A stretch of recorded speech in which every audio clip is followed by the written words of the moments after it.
I had a rather colorful youth, if you will.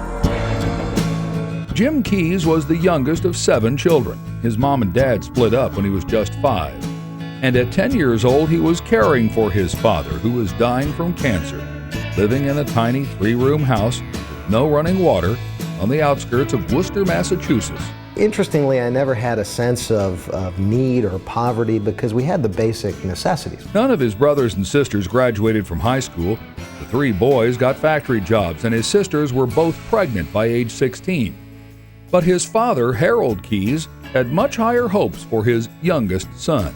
My father wanted so badly for me not to go back to the factory, not to stay in the cycle of so many people in mill towns and factory towns where generation after generation do the same thing. Jim already knew the results of going the other way and stayed in school. I just did what I had to do. I put my head down and worked very hard.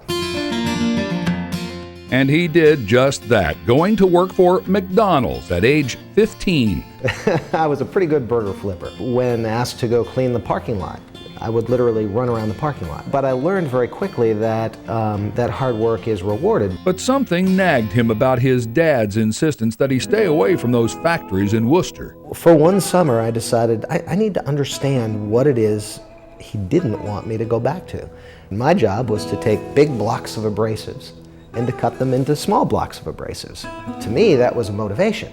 I'm going to make more blocks so I can make more money. Jim says he learned a lesson of a lifetime from lifelong factory workers who cornered him. They would take me aside and say, Jim, you're working too hard.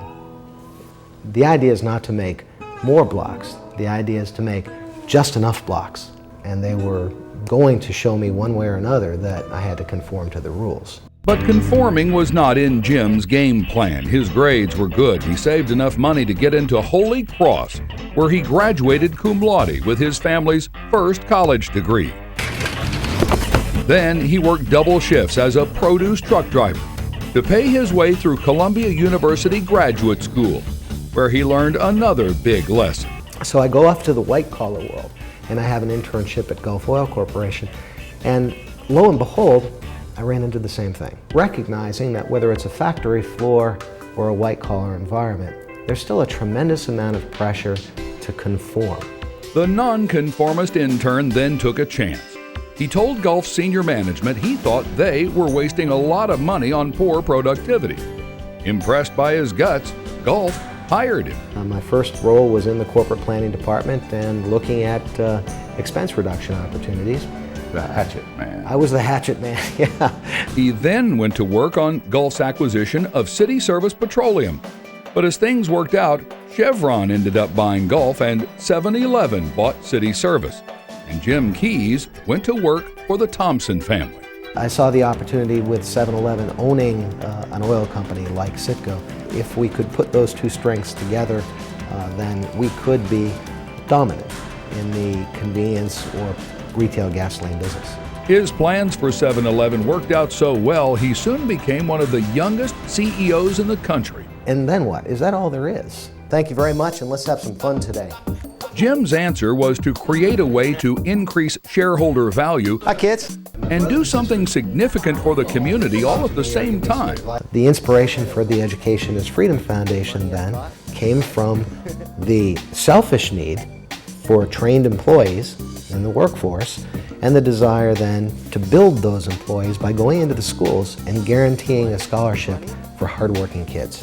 W.H. Adamson High School in Dallas is one of 3 pilot programs. If you can somehow break through all the clutter of all the people out there telling you can't.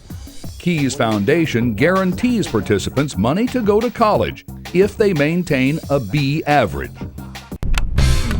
Jim is now looking for new adventures and challenges. I had always wanted to be a pilot.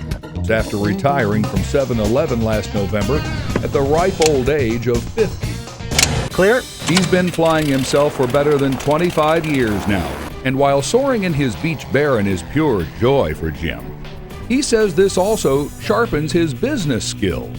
You know, you'd be amazed that there are a lot of similarities between piloting an aircraft and managing a corporation. Aviation is certainly, as in the business world, about risks, but it's about calculated risks and making decisions with the best information you can have to minimize the risk associated with any decision.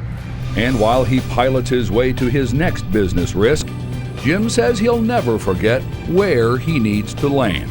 The opportunity to leave the world a better place, to change the world, is something that I think is all part of being American.